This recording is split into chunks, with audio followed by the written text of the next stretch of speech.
Você já se sentiu perdido, dando voltas e voltas sem conseguir progredir, tão desnorteado que começou a testar qualquer item em todas as paredes que encontrava? Pois bem, está começando mais um episódio do podcast Gamers com Local, e o tema do episódio de hoje não é ansiedade, é Metroidvania. Onde é que eu tô? Meu nome é Davi Araújo e eu estou aqui com o meu companheiro de podcast, Carlos Filho. Olá pessoal, boa tarde, boa noite, tudo bom? E hoje nós também temos, além da nossa plateia, nossos cônjuges, Samuel e Everton, nós temos o convidado Eliomar Fernandes, que foi referido algumas vezes nos episódios passados como o Hélio. Se apresente, Eliomar. Boa tarde. Buonasera, Eliomar. Buonasera a tudo. Buonasera, Natasha. Buonasera, Catuço. Eu não sei o que me apresentar. Pois pronto, você quer Eliomar, né? O nosso... Hélio. E pra começar nosso episódio hoje, Eliomar tem uma grande contribuição pra fazer, porque ele é uma pessoa que começou Metroidvania muito recentemente. Mas antes disso, eu vou passar a palavra pro meu companheiro Carlos, meu amigo, né? Eu vou passar a palavra pro meu amigo Carlos e trazer algumas das reflexões dele. E aí, Carlos, o que você tem aqui pra gente, pros nossos ouvintes, pra nossa plateia?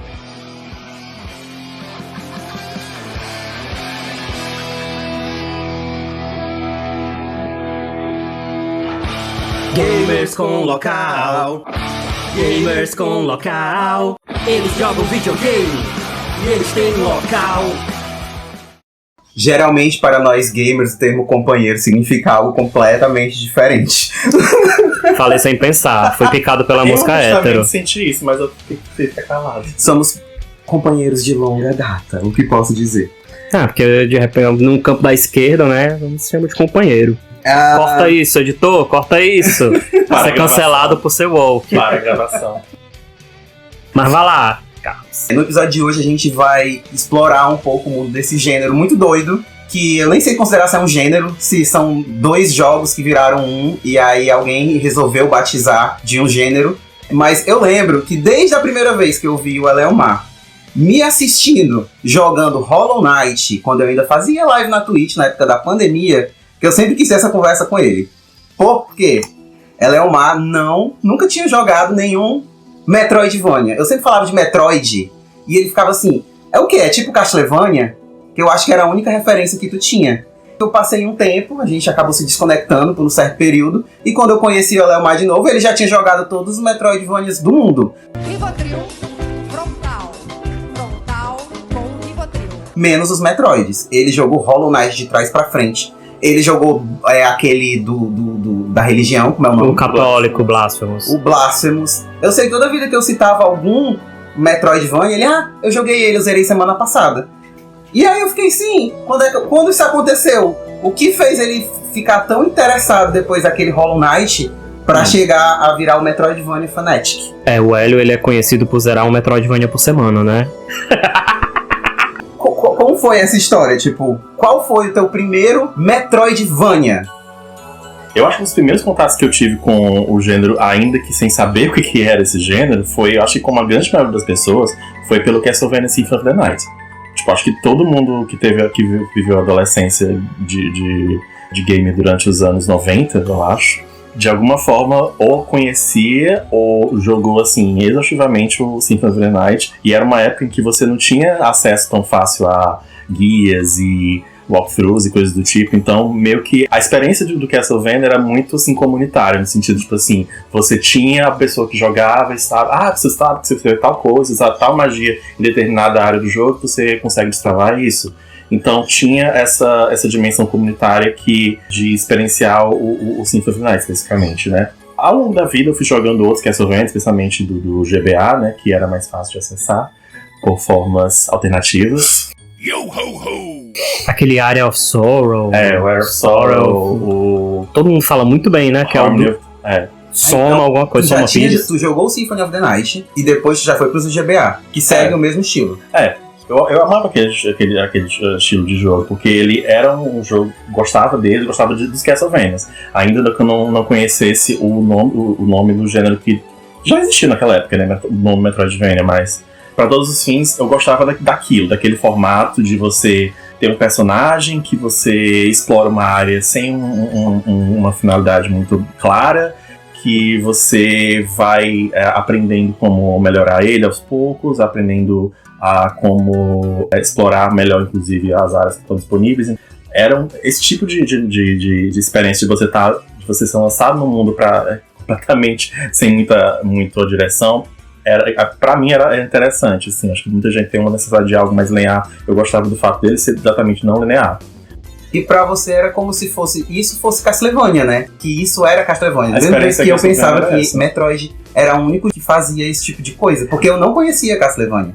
E inclusive, né, quando você pesquisava outros jogos, digamos assim, semelhantes, assim, normalmente nos sites de busca, era recomendado Metroid. Só que, praticamente pra mim, naquela época, né, ainda eu jogava só o GBA, já devia ter uns 19, 20 anos, talvez, não lembro. Talvez até menos. Meio que assim, a franquia Metroid não me parecia tanto, não me apetecia tanto, porque eu, pessoalmente, não me interesso tanto pela estética e pelos jogos, assim, futuristas, espaciais. Não é o tipo de jogo que, à primeira vista, me faz querer jogar. Mas só, tu jogou os Castlevania nesse estilo, mas tu nunca tinha jogado os Castlevania de Nintendo. Não. No Nintendinho. Antes deles serem Metroidvanias. Porque eles não eram assim, né? Eles eram jogos de ação. E fasezinha. Pois de fato. Teve tanto que eu fui jogar recentemente alguns. Acho que eu não lembro qual o nome. É um dos primeiros que tem. Acho que Blood alguma coisa. Rondo of Blood. Esse. Aí já tava meio termo. Esse ele foi pra computador. Mas ainda assim ele tem essa coisa de fase, né? Ele tem uma linearidade que definitivamente não existe a partir do Symphony of the Night, né? O começo do Symphony of the Night é o final do Rondo of Blood. Não sabia né? disso. E eu acho que o Symphony of the Night foi o que meio que deixou não só popularizou, mas fez a gente entender isso como gênero. Até mesmo porque o Symphony of the Night ele veio depois de Super Metroid. Mas ele veio antes de Metroid ter ido pro 3D. Então ele veio antes do Metroid Prime, que veio antes também do Metroid Fusion. Então, até então, eu acho que essa ideia de tipo um jogo onde você está preso em um mapa que você é quem descobre o caminho correto para ir. Ao contrário de tipo, como os jogos eram antigamente, a gente tinha fase 1, fase 2, fase 3, chefão, fase 2, chefão. Sim. E era um negócio muito mais, assim, aberto pro que podia ter. Mas, se você vê o início do Castlevania Symphony of the Night, foi o que eu acho que foi o que fez com que o estilo de Metroid combinasse com o de Castlevania pra virar um gênero só. Porque o que acontece no começo do jogo? Metroid sempre foi um jogo que não foi nada chamativo.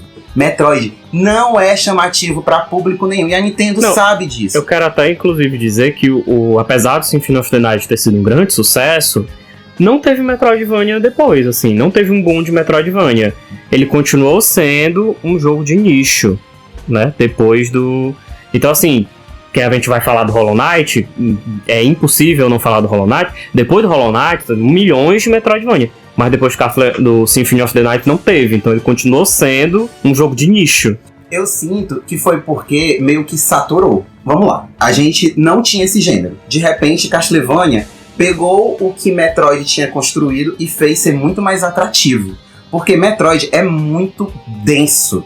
É muito pesado. E quando você joga o Symphony of the Night, especialmente aqueles 20 primeiros minutos, quando você começa super forte, e aí você vai lutar contra a caveira, e aí ela vai lá e rouba todos os seus poderes, e aí você percebe que você não tem nada, e que seu objetivo agora é recuperar os poderes que você tinha antes. Então essa sensação de tipo, nossa, eu quero ficar forte do mesmo jeito que eu fui há pouco tempo atrás, meio que simulava a sensação de comunidade que eu tava falando. Quando a gente jogava Castlevania, ficava assim, nossa, eu quero soltar esse poder que nem eu vi um menino fazendo agora. Nossa, eu vi fulano se transformando num lobo, mas eu não sei como é que faz. Eu vou ter que perguntar. Então era muito mais aquela coisa de realmente comunidade. Eu lembro que eu jogava muito na locadora, e todo mundo jogava Castlevania, Symphony of the Night. Tipo, o pessoal chama de os galos, com os galos atrás, dizendo, faz isso, faz aquilo. Se tu pular 2 vezes e apertar o X pra baixo, ele faz não sei o quê.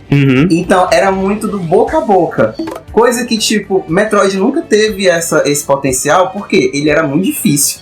Ele era muito feio. O jogo, se você olha pro jogo, é Você tipo, é acha? alienígena. Não, graficamente o jogo é bonito, mas tipo, ele não é apelativo pros olhos. São insetos feios, com os olhos esbugalhados, e a Samus é tipo, é um robô esquisito que você não sabe. A música é tipo...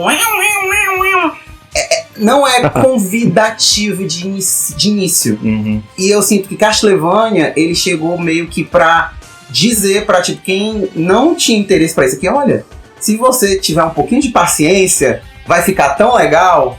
E aí eles tentaram diluir isso no início. Tanto é que o primeiro Metroid que veio depois de Symphony of the Night foi o Metroid Prime. E se você vê, o início dele é igual ao do Symphony of the Night. É do mesmo jeito. Você começa poderoso, acontece alguma coisa, você perde tudo, e aí o jogo começa. Não, mas inclusive isso aí, ele é um tropo dos videogames que foi muito popular num determinado momento, que é o quê? Você sempre faz o jogador começar super poderoso para que ele sinta o gostinho do poder e queira continuar jogando o jogo. Né? E aí, não sei em que momento isso... não sei se o Symphony of the Night foi o primeiro a fazer isso, mas ele é muito...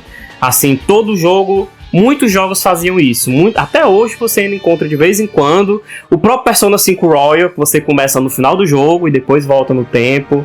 Então tem muitas coisas assim. Eu acho que outra assim, característica do Symphony of the Night que meio que ajudou a popularizar o gênero e que meio que pegava as melhores partes de Metroid e criava uma coisa muito particular, é o fato de que o jogo ele é muito esteticamente agradável. E além disso, é meio que assim, eles têm muitos personagens, é meio que assim, ele tem toda a construção do jogo, da narrativa, dos personagens, meio que torna a experiência, acho que mais, até mais... Como é que eu posso dizer? Apelativa mesmo. É, apelativa. O Metroid, de uma forma geral, assim, pelo menos os Metroids que tinha até então, era uma experiência muito solitária da Samus, atravessando áreas, derrotando chefes que meio que eram monstros que não falavam. Então, meio nem que, ela fala. Nem ela fala, então meio que assim, não tem diálogo. Você às vezes não tem muita clareza de como a história tá se desenvolvendo. Que você já tem no Symphony of the Night, porque já tem personagens que tem o próprio Alucard, ele tem falas com os personagens. Você tem outros personagens que diretamente contam um pouco sobre aquele espaço, sobre aquele universo, então ajuda melhor a conduzir o jogador do que quando você tem uma experiência mais solitária, que é o caso do Metroid. E o Symphony of the Night, ele veio numa época onde jogos 3D era a nova popularidade. Sim, todos os jogos eram 3D. Então o fato deles o time ter, no lugar de usar os recursos para fazer um jogo 3D feio, digamos assim, porque os jogos de Play 1 não eram essas belezas todas quando você via os 3D, eles, não, e se a gente fazer um 2D extremamente bonito? Amigo, mas também não é 100% assim não, é porque na verdade a Konami dividiu em duas equipes. Uma equipe ia fazer um Castlevania 2D e outra ia fazer um Castlevania 3D pro Nintendo 64, que inclusive é considerado um jogo muito ruim. Pois né? é, isso que eu quero dizer. Castlevania. Tipo, se você tem um ano pra fazer um jogo, e aí você vai gastar esse um ano em 1999 pra fazer um jogo 2D, e esse mesmo ano pra fazer um jogo 3D, qual dos dois vai ficar mais bonito? Ainda mais no mesmo hardware, tá entendendo? Mas não era no mesmo, né? Um era no PlayStation, outro era no 64. Tipo, na mesma geração. Na mesma geração. Pronto. Perdoe, amigo. Perdoe, né? Porque... Então, tipo, eu sinto que o Symphony of the Night, ele tinha tudo pra dar certo. E deu. Ele ressuscitou um gênero que nunca nem viveu. Porque Metroid sempre teve um azar muito grande, gente. O primeiro Metroid é injogável. Pros padrões de hoje Não, até pros padrões da época. Porque pra você jogar o jogo, você tinha que... Ele vinha com o manual, com o mapa. Porque o motivo de não ter mapa não é porque a Nintendo não queria, ou porque era inspirado em Dark Souls. Não, é porque o NES não conseguia. Limitação de hardware. Então, tanto o Metroid quanto o Zelda tinha a Nintendo Power, né? Que vinha basicamente o mapa pra você seguir. Você jogava o jogo seguindo o mapa, era a única forma de você... Ou então você vivia para aquilo. Então era muito... Tanto é que a sequência de Metroid, já que eles perceberam, a gente não pode ter um mundo aberto desse jeito, porque nem todo mundo vai conseguir acompanhar o mapa. Então vamos fazer um jogo mais linear, que o 2 ele é bem mais linear. Ele tem a primeira fase, depois tem a segunda fase, é o único Metroid que é assim, né? Ele é muito mal falado exatamente por isso. E aí, quando veio o Super Metroid, que foi o próximo, ele já tinha um mapinha, já não tinha essas limitações. E até quando veio o Super Metroid, ele veio em um período onde o Super Nintendo já não tava mais essas coisas todas. A SEGA já tinha chegado, ele lançou acho que no final de 94. Então, tipo, Sonic 2 já tava aí. Então, a SEGA versus Nintendo já tava naquela putaria. Então, o Metroid nunca conseguiu aproveitar um bom período de vendas. Não saiu pro 64, porque eles disseram, a gente não tem nenhuma criatividade pra pensar em nada pro 64. E aí lançou pro GameCube, um console que ele vendeu PN. Tá entendendo? E aí depois... Tá entendendo? Então o Metroid nunca teve sorte. Mas o Super Metroid, ele é considerado um dos melhores jogos já criados. Que nunca vendeu. Aí tudo bem. Dizer, mas ele é considerado assim, o grande. Até, inclusive, eu lembro de um... Até hoje. Até hoje. Não, eu lembro que alguns anos atrás tinha uma review de um jogo, eu não lembro qual era. Mas aí, pontos positivos, ponto negativo, não é Super Metroid. E muita gente achou, que diabo de review é essa? Claro que não é Super Metroid. É isso mesmo. Né? Então assim, porque padrão, atingiu E que inclusive as pessoas, não sei se era nostalgia, saudosismo, mas acho que eu tô fugindo um pouco do assunto. Vamos focar no... Pior que não, porque Super Metroid, porque assim, a Nintendo criou o Metroid na ideia de misturar a plataforma de Mario com os puzzles de Zelda. Em uma situação de uma ação terror. Que susto, pessoal! E Metroid é exatamente isso. Só que, de novo, era muito difícil para uma pessoa que nunca jogou nenhum desses outros dois gêneros entender que eu não posso vir pra cá porque o jogo é assim. Mas eu quero vir pra cá, mas você não pode, você tem que ir pra lá antes. Então era meio quase como se o jogo fosse contra o que o jogador quisesse fazer. O que não é agradável. E aí... Só que conforme o tempo foi passando e os jogos começaram a ficar mais desafiadores e começaram a nascer nós gamers que tinham outros desejos de tipo, eu quero criar meu próprio desafio, eu quero descobrir o que é que tem, eu quero cavar, caçar, não sei o quê. E aí quando você olhava pra trás, você vê que Super Metroid ele já fazia isso sem a intenção de que as pessoas iriam gostar disso. Era um negócio muito mais experimental e muito mais tipo, vamos ver o que a mídia é capaz. Tipo aquela ideia de você vai lembrar desse local, você vai saber como matar esses chefões, mesmo sem ter nenhum texto explicativo, mesmo sem ter nada que indicasse que isso seria possível, você vai fazer. Porque você gastou tempo suficiente utilizando todas as mecânicas que o jogo disponibiliza pra tentar, eventualmente, aquilo.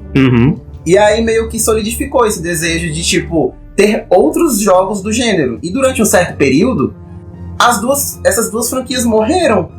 Castlevania nunca conseguiu ir pro 3D de uma forma agradável. Venhamos e convenhamos. Porque quando o Castlevania foi pra 3D, ele deixou de ser Metroidvania.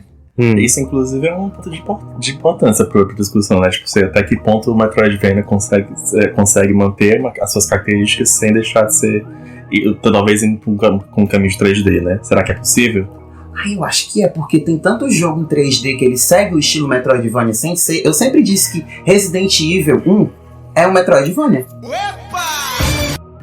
Peraí, calma aí. Agora eu vou hablar, né? Aí eu passo a palavra pra você assim que eu hablar. Que eu acho que tem uma questão, eu tava conversando isso com meu namorado ontem, né? O que é o Metroidvania como gênero.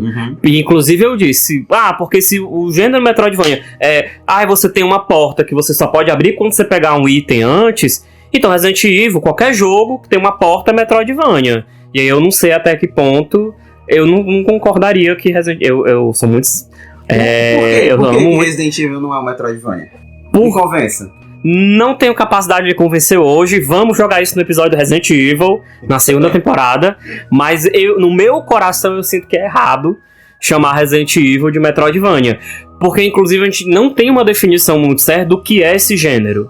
O gênero Metroidvania é o quê? Eu tenho uma parede que eu só posso subir quando eu pegar o pulo duplo. Então, qualquer jogo de aventura é Metroidvania. Ou então, eu não sei,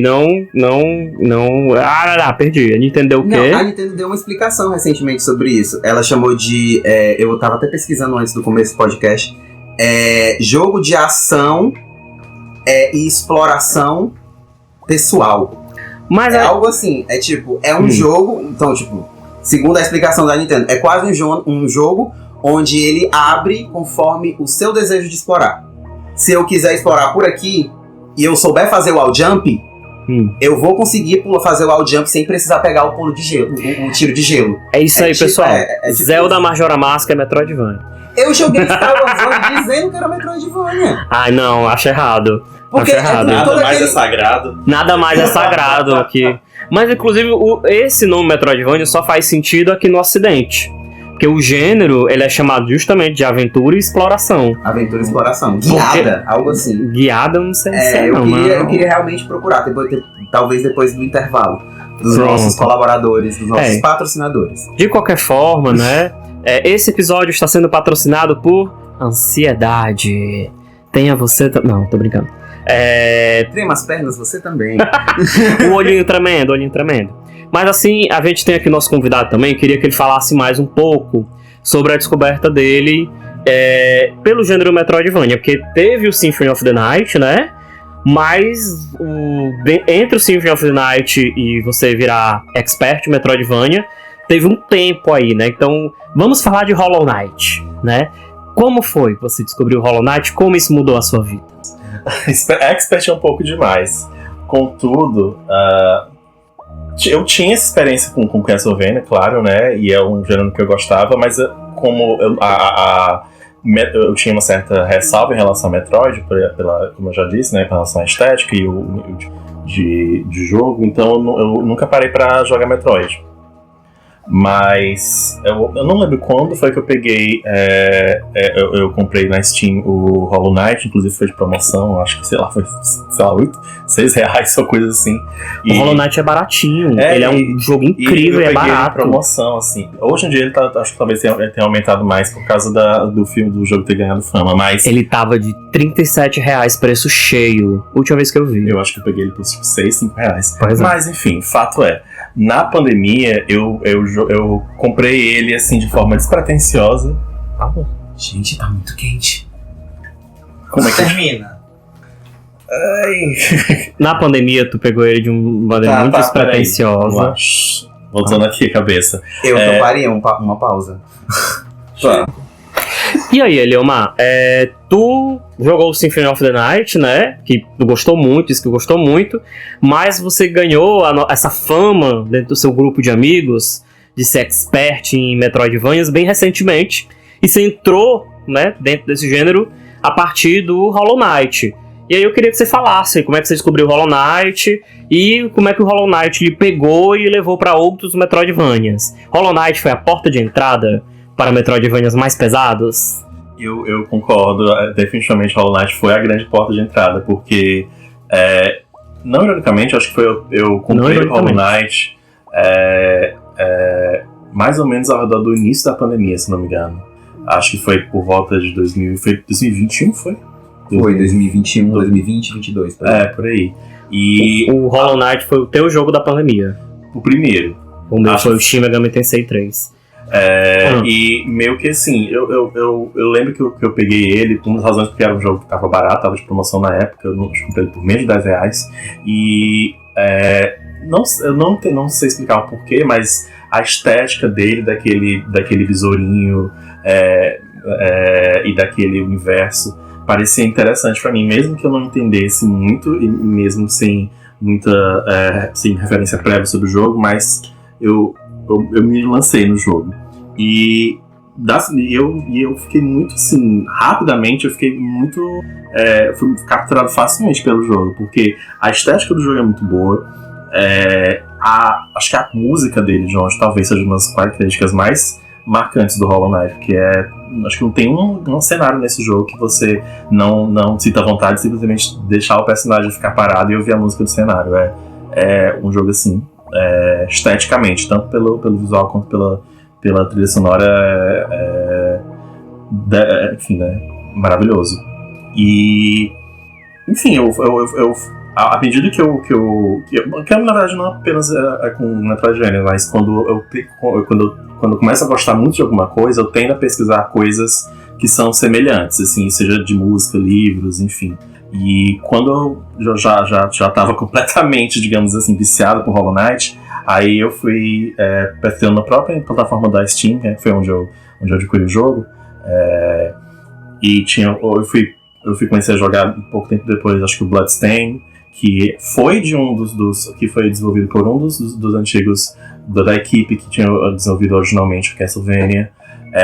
Eu joguei Blasphemous, que acho que também é outro que ganhou bastante renome na época, tanto que teve uma continuação, né?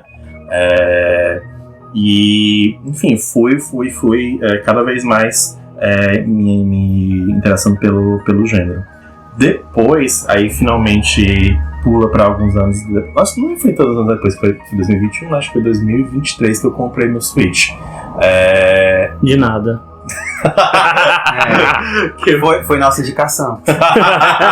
Nintendo! Entrei no esquema de pirâmide da Nintendo.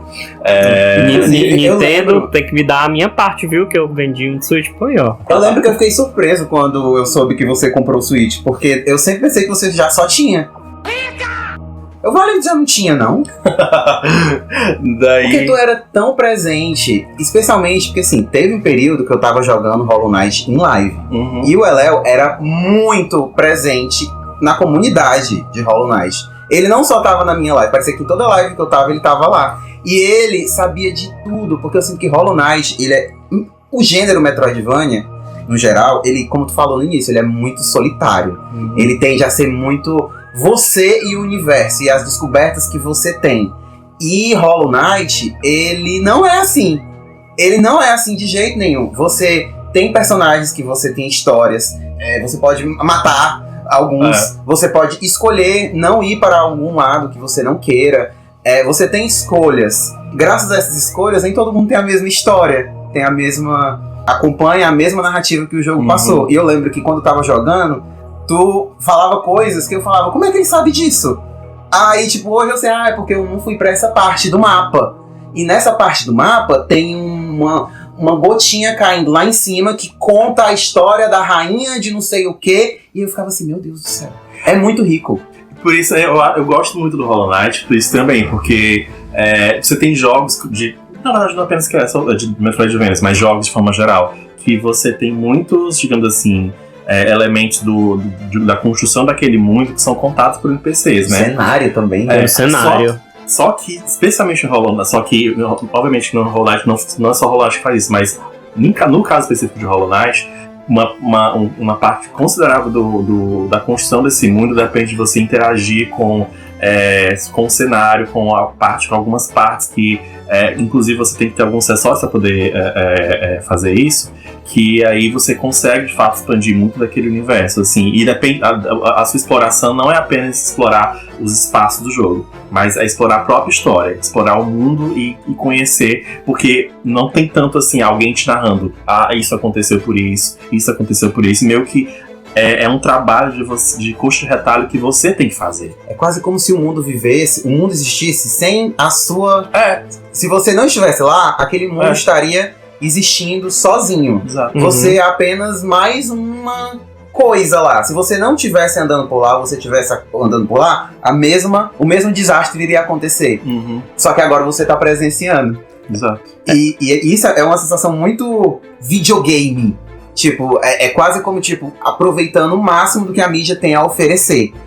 Eu lembro que a sensação que eu tive quando eu entendi o porquê que a Cidade das Lágrimas é a Cidade das Lágrimas, eu, tipo, aquele momento você se arrepia todinho. Tipo, tem um negócio em cima e tá sempre chovendo, e aí as lágrimas da sociedade que mora aqui, com as pessoas que estão controladas mentalmente por um ser invisível que... Tá entendendo? Tipo, eu acho que eu não conseguiria ter essa sensação em outra mídia. E é engraçado como é um jogo, assim, que você tem personagens, assim, que são meio monstruosos, assim, porque na verdade todos são, né? São meio que insetos, né? Com características, alguns com características humanoides, mas de forma geral são insetos que... Enfim, todos os elementos do jogo, eles são muito carismáticos, assim. Pelo menos os personagens que não são seus adversários. Os que não querem te matar, né? Né? Mas, assim, eu acho muito curioso como o design do jogo ajuda nessa construção, porque são insetos, mas eles são extremamente carismáticos, assim. É muito engraçado isso. Não, eu queria falar como uma pessoa que jogou Hollow Knight pela primeira vez em 2024, né? que uma coisa que me chama muita atenção é porque o jogo em si ele tem uma temática muito profunda no tema do desespero e da falta de esperança. Ei, caras, parem de ter depressão. Né? Todo o jogo ele é marcado por esse tema. E ele atravessa os cenários, atravessa os personagens, atravessa as histórias. E aí é muito interessante, que é um jogo de inseto. Por um lado, ainda bem que são os insetinhos fofinhos, alguns nem tantos. Porque ele tira o peso desse tema, mas é algo que ressoa muito dentro, porque o tema do jogo é a falta de esperança, é o desespero, é a desolação. O primeiro NPC do jogo, que você fala, que é aquele besouro velho, ele é o último morador da cidade, que ele vive sozinho, que ele não tem nenhuma perspectiva, que ele tá lá só comentando. E aí você explora os lugares abandonados, a construção que não foi terminada. Tudo fala muito desse sentimento muito humano. Aqueles insetos falam muito de um sentimento muito humano que a gente passa, né? Que é de desespero, de às vezes não ter perspectiva, de às vezes saber que a gente perdeu, e é isso mesmo, já era, né? Vamos seguir outro caminho, seguir fazer outra coisa. Então isso pra mim foi uma coisa que ressoou muito, assim, no Hollow Knight. E eu queria comentar também que o Hollow Knight, e aí é uma coisa que eu acho que é muito interessante de refletir. O Hollow Knight foi o jogo que salvou o gênero Metroidvania. E aí eu lembro que eu vi isso ano passado, né?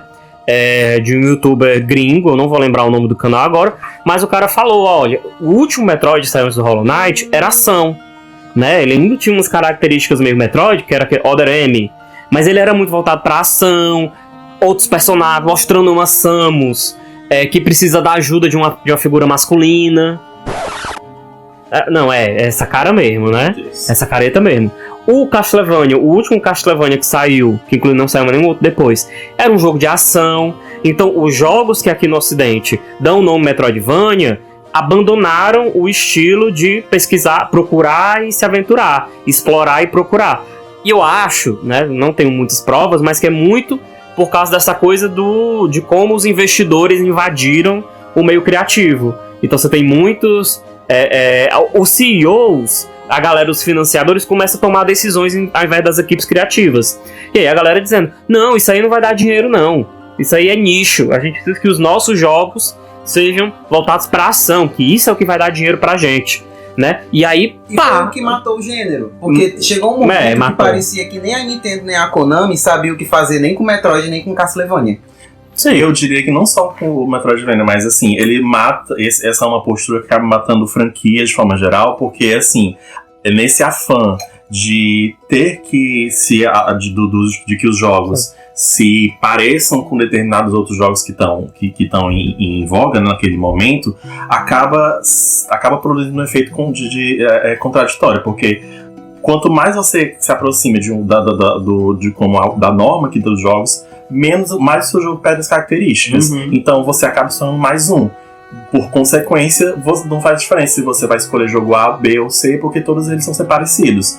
E talvez seja inclusive por isso que o Hollow Knight tenha se destacado muito, porque se por acaso você tinha jogos que estavam divergindo das características do que ficou conhecido como Metroidvania, ele abraçou essas características e aprofundou mais ainda. Então, em vez de querer se parecer com todos os outros jogos, ele apenas procurou ser ele mesmo, né?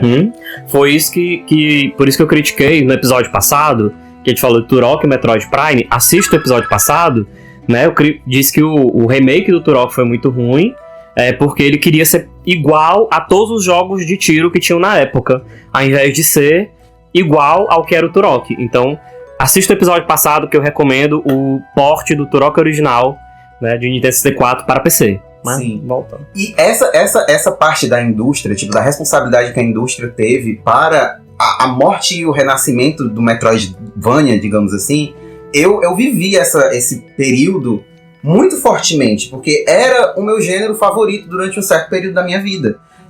Metroid Prime e Super Metroid, eu acho que foram jogos da primeira parte da minha juventude. Era tipo, eu tinha que jogar anualmente esses jogos. E não era muito porque eu amava muito eles, é porque eu não tinha muitas opções. Tá entendendo? E aí, quando a cada década, quando a Nintendo resolvia lançar um novo Metroid, eu ficava cada vez mais decepcionado. Não porque eles eram jogos ruins, mas era aquela energia Resident Evil 4, onde ele é um ótimo jogo, mas um péssimo Resident Evil. Então, tipo, quando eu joguei Metroid Prime, eu tinha aquele medo de, é 3D, vai ser ação. Ele não era. O meu medo foi enterrado. E aí chegou o Metroid Prime 2. Ele já era um pouco ação demais. Chegou o Metroid Prime 3, que foi pro Wii. Ele parece que eu tô jogando Call of Duty. Ele é muito mais jogo de tiro do que Metroid. E eu até perdoo, porque ele tinha aquela ideia de, a gente tá vendendo o controle do Wii, que é o acelerômetro, não sei o que, vai apontar pra tela. Então, perdoei. Eles estavam só encerrando a franquia. Passou o pano. E aí veio o Metroid Other M. O Other M, pra mim, eu acho que é o jogo que eu mais fiquei triste em toda a minha vida. Porque eu tinha tanta esperança, e aí eles abandonaram a Retro Studios pra contratar a Team Ninja, uma empresa que fazia jogos genéricos de ação. Inclusive, a Team Ninja hoje está produzindo uma inteligência artificial que cria jogos. O quê? Tu tá entendendo? Então, a Team Ninja ter feito o Metroid Other M, eu lembro que eu tinha o Wii na época. E eu acompanhei o lançamento, os trailers, eu falei, nossa, esse jogo vai ser incrível. E quando você jogava, não tinha nenhuma característica de Metroidvania.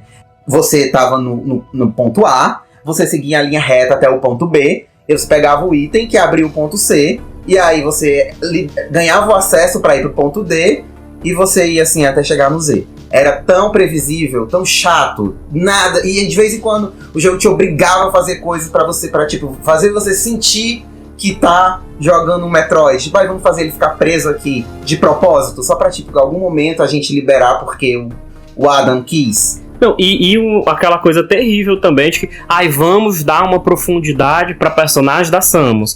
Que profundidade é essa? Ela é incapaz de fazer as coisas sozinha, precisa de ajuda de um homem.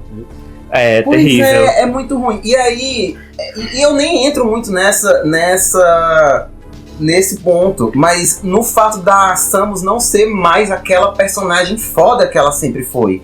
A Samus nunca precisou falar nada pra demonstrar o quão foda ela era. E isso era uma das coisas que mais fazia ela ser forte como personagem. E no Other M mataram isso. E eu tinha muito medo pro futuro de Metroid. Porque quando veio o Hollow Knight, ele basicamente olhou pra Nintendo e falou assim, você não sabe o que você tá fazendo.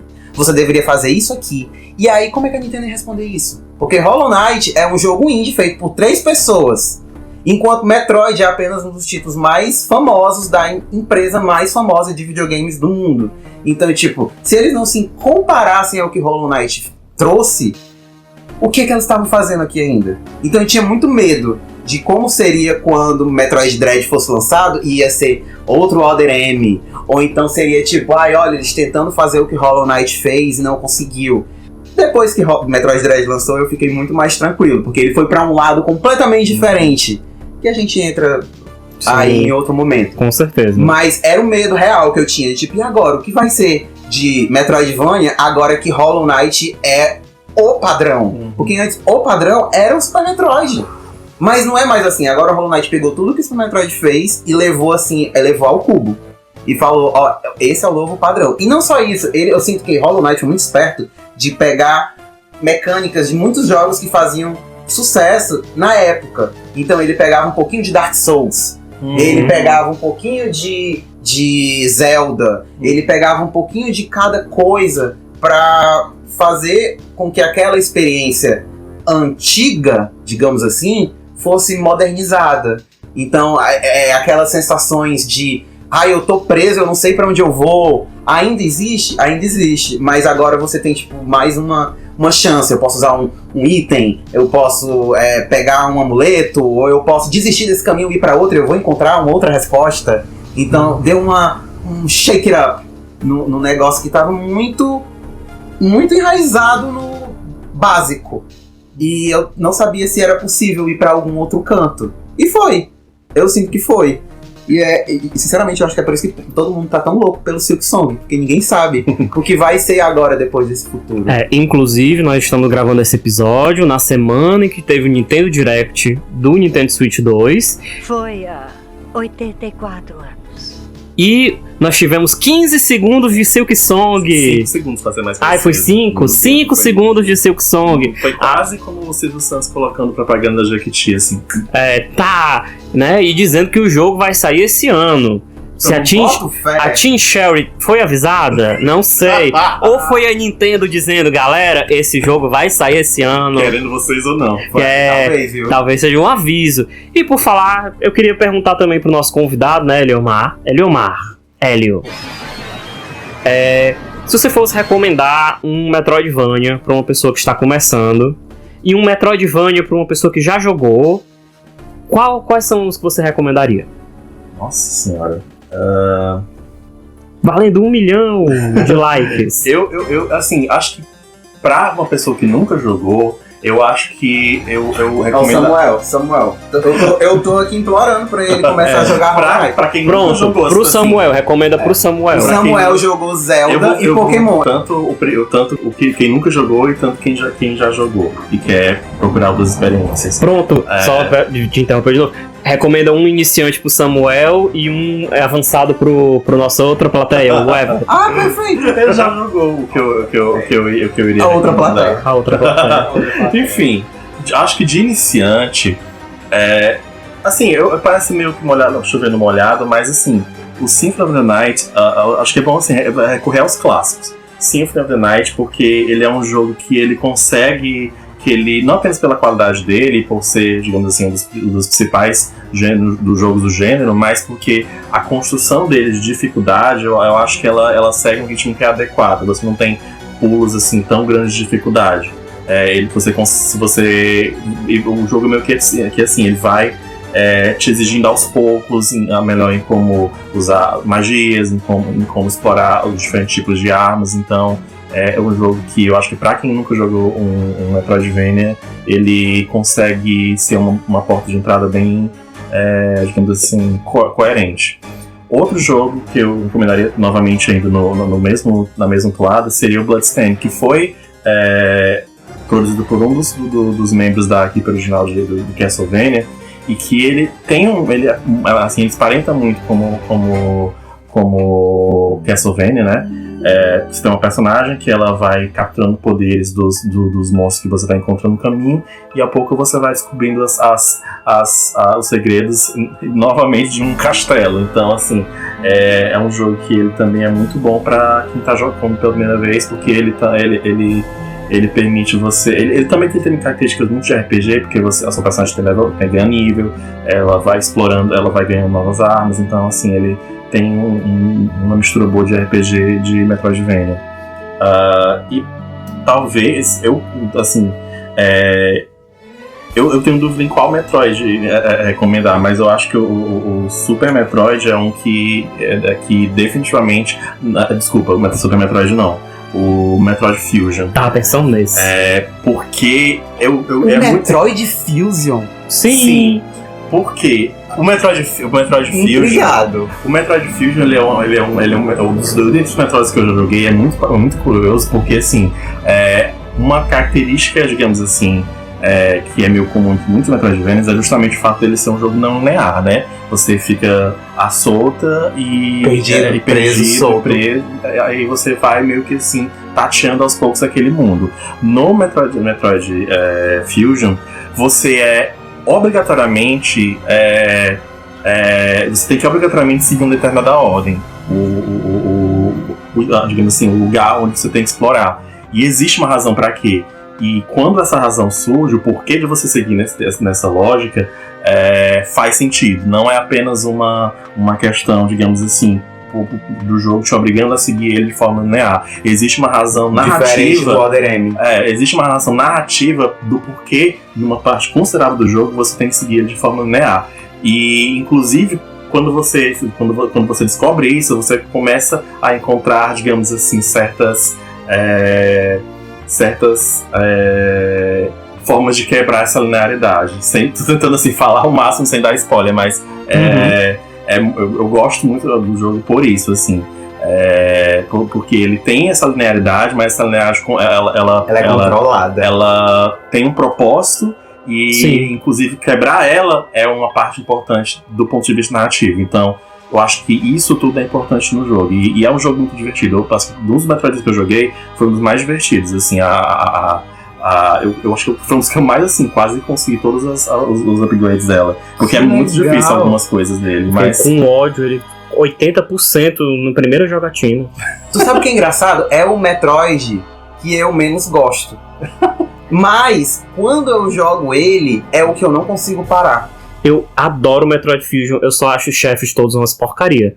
Mas tirando os chefões, o jogo é muito bom. É porque ele é muito engajante, essa palavra. Tipo, você fica o tempo todo querendo... Só mais um pouquinho, deixa eu só chegar aqui. Deixa eu só chegar aqui. Porque ele não é, tipo, diferente do Other M, que você vai A, B, C. Ele tipo A... E agora ele abriu um portal do B ao J. E aí você tá perdido do B ao J. E agora você tá do J ao M. E aí você tem esses chunks, esses blocos de desafios, que é quase como se fossem vários pequenos jogos dentro. E que, sinceramente, eu acho que é por onde o Dread foi. Foi o caminho que o Dread vai. Inclusive, se a gente for falar de recomendação, é o jogo que eu queria que vocês jogassem o quanto antes. Especialmente você, Léo. Porque eu sinto que o Dread, Metroid Dread, ele tinha consciência de tudo isso que a gente tá falando. E aí ele falou, o que é que eu posso utilizar desse gênero pra fazer algo legal? E a resposta foi, um jogo de terror. E eles fizeram isso. Eu queria... De terror ação, né? Ação terror. Sim. Se fosse pra recomendar um jogo, eu não recomendaria pra iniciante. Porque eu não tenho paciência pra uma pessoa que tá começando. Mas eu recomendaria... Eu tenho pra não iniciante também, mas... Qual é? Diga logo o nome do seu meu. É o Sundred. Ah, não. Que... Então, fala logo. Deixa eu me completar logo. É porque, assim, Sundred é um jogo que ele é meio difícil de acessar no Brasil, porque até onde eu sei, ele só tá disponível pela Steam, né? Salvo engano. Sundred? Sundred. Eu acho que tem pro Switch. Pro Switch. Esse é o ponto. Ele existe pro Switch, só que ele não tá disponível na eShop brasileira. Eu não sei o porquê. Eu não baixei a demo, não, do Sundred. Ele não tá disponível na eShop brasileira. Isso é xenofobia? Então...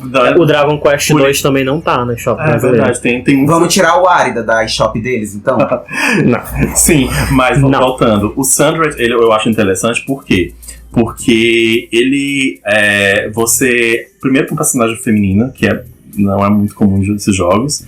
Embora que isso não seja nem mas eu amo a Ash, que ela é basicamente ela é uma andarilha num deserto e que você é repentinamente arrastado para um universo assim, meio Lovecraftiano, em que você tem que explorar lugares assim, que envolvem tecnologias que você nem consegue compreender muito, e aos poucos você vai descobrindo. Uma coisa que eu gosto muito desse jogo é porque assim, você tem, assim quando você chega nessa área, digamos assim, meio que é um lugar sem lugar, vamos dizer assim, você tem um ponto central, e desse ponto central você explora as fases. Só que quando você volta para esse ponto central, as fases elas meio que são, como é que se diz isso? Elas são geradas proceduralmente. Isso. Elas são geradas de forma procedural. Então... Não é esse o jogo. Sandland. Deixa aí que eu escrevo. Ele tava procurando o jogo aqui, falando pra saber se tinha pra Switch. A coisa que eu acho interessante do jogo é justamente isso. Você tem esse ponto central, onde você começa, onde você é apresentado por que você está naquele lugar e quais são as suas opções. E as grandes áreas do jogo, elas são geradas de forma procedural. Só que assim, enquanto em alguns jogos isso poderia ser, sei lá, lazy design. Exatamente, sintoma de preguiça dos designers. Nesse jogo faz sentido, porque você não tá num lugar, digamos assim, concreto. Você tá literalmente num lugar, numa monstruosidade Lovecraftiana que se constrói. Que você se constrói a cada vez que você entra. Então, é muito interessante isso. E outro ponto que eu gosto muito dele é porque ele é um Metroidvania que tem elementos de terror, sério. Eu acho que eu nunca tinha sentido tanto medo em um jogo de Metroidvania, porque assim, você tem os monstros que você enfrenta nas áreas e tal, como todo jogo, só que você vai perceber em determinado momento que a música do jogo vai mudar. E você vai começar a ser atacado por hordas assim, de monstros intermináveis. E você vai perceber que eles não vão parar de vir. Então a única opção que você tem é fugir. E você vai ter que procurar um lugar seguro onde eles vão parar de seguir. Só que você não sabe onde é. Então você começa a sentir o desespero para chegar em algum lugar onde esses monstros vão parar de te perseguir. Eu acho que assim, desse sentido de conseguir construir uma tensão, eu acho que foi um dos jogos assim, muito efetivos nisso. Tem uma área lá, que acho que é a última área que você consegue acessar, que são 3 grandes áreas, assim, que você tem acesso, mas enormes, assim. A terceira área, que é uma área meio esverdeada, assim, tem uma sequência do jogo que você é perseguido por tentáculos, assim, de um monstro que você nem sabe onde tá vindo. E, tipo, é sério. Eu acho que a construção de tensão, de terror nesse jogo, pra um Metroidvania, foi uma experiência muito particular, assim. Então, eu gostei muito dele. Ele tem alguns finais e ele tem pra Steam. Eu não sei se ele tem disponível pra outras plataformas, mas na Steam você consegue achar ele baratinho. Tem no PlayStation 4. O nosso... Eu sinto que terror e Metroidvania sempre tá muito conectado. São duas coisas que fazem muito sentido, porque o Metroidvania, no caso desse tipo de gênero, ele te obriga a você tomar a escolha de pra onde você quer ir. E aí o game design pode tirar proveito disso pra lhe surpreender. Né? Tipo, eu vou fazer ele querer vir pra cá, porque no momento que ele chegar aqui, eu vou fazer isso acontecer. E aí a pessoa vai ter uma certa reação. O que sempre, pro terror, é muito mais... Como é que eu digo? Faz muito mais sentido, é muito mais eficiente, de fato. E eu acho que por isso que muitos jogos puxam isso, né? Até o próprio Resident Evil, que a gente tava falando. Que não é Metroidvania. O próprio Metroid Dread, que não é terror. Então, tipo...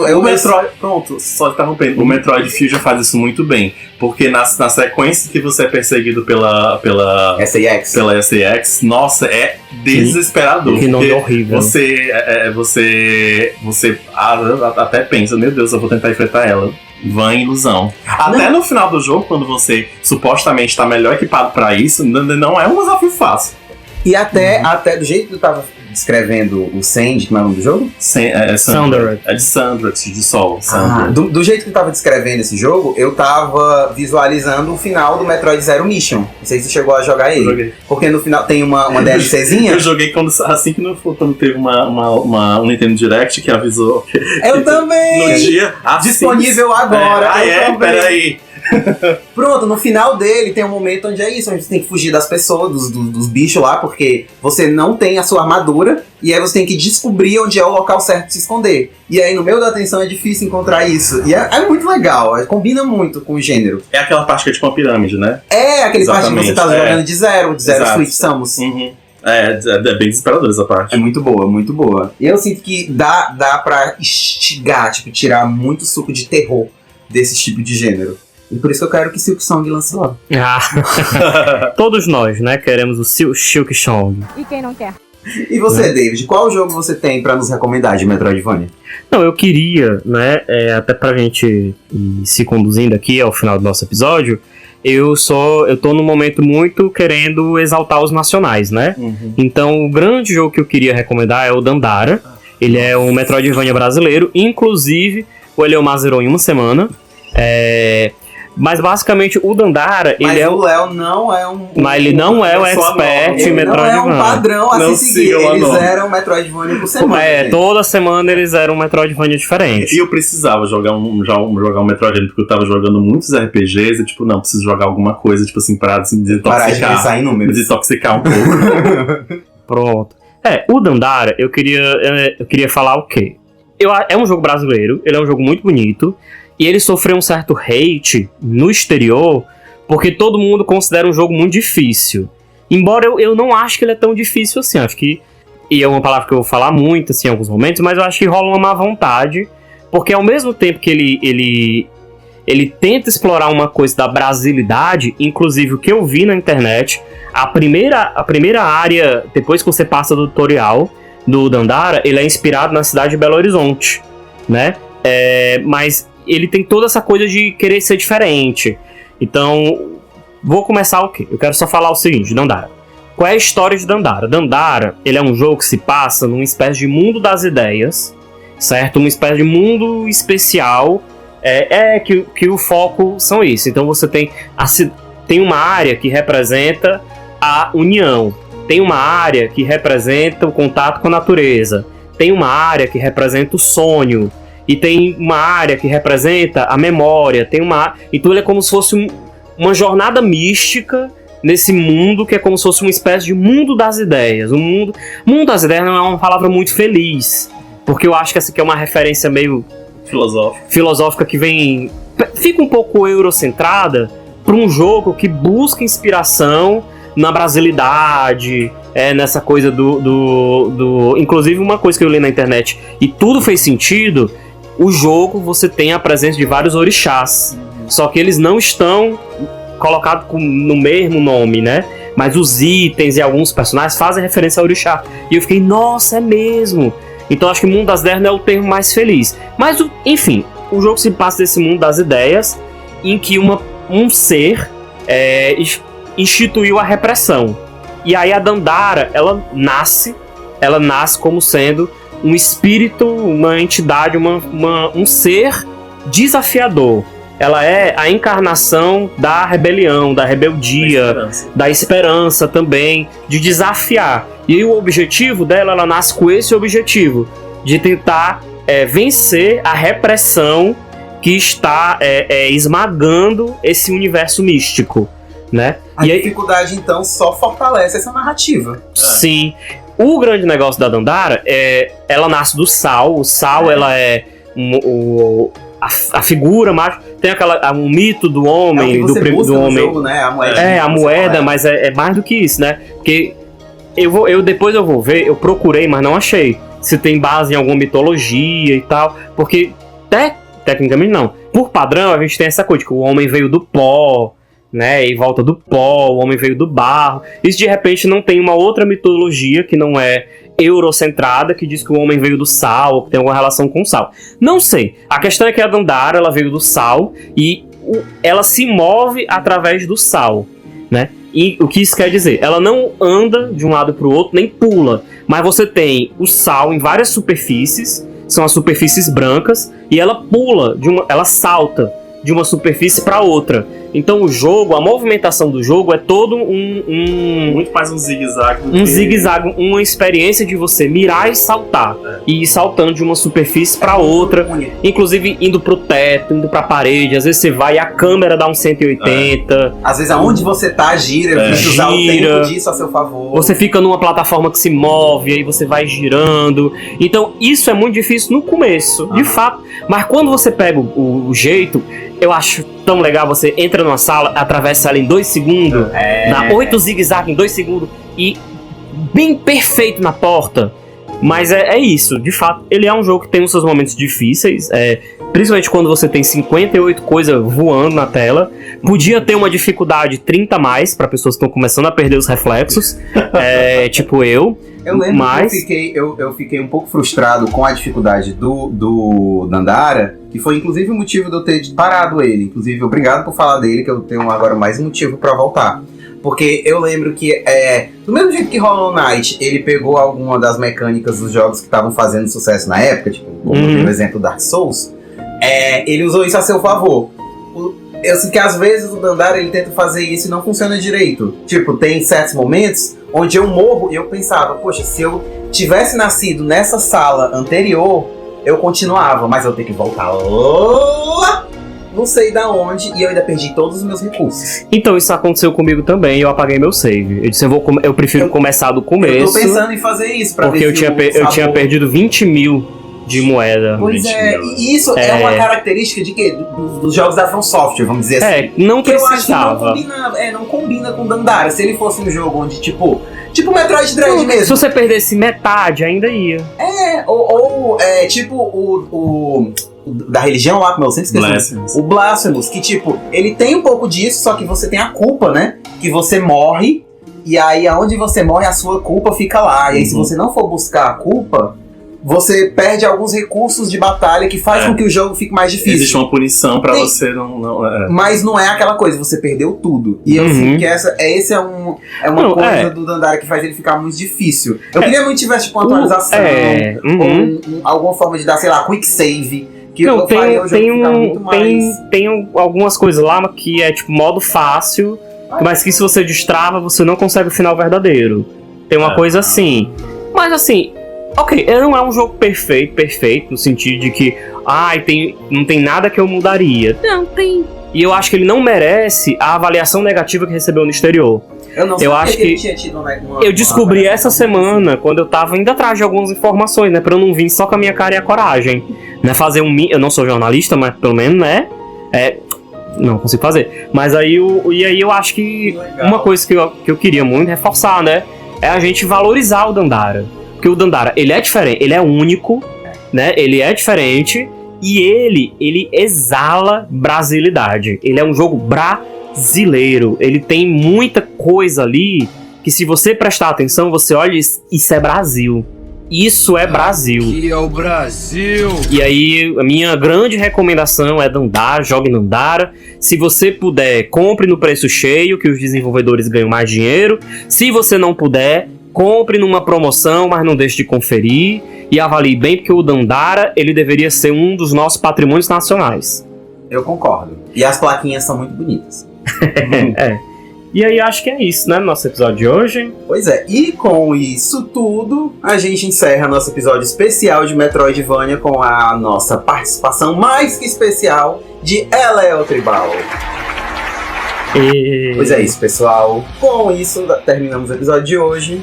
Obrigado, e eu só espero que todos joguem mais e mais Metroidvanias. Joguem Metroidvania, melhor gênero. Melhor gênero de jogo.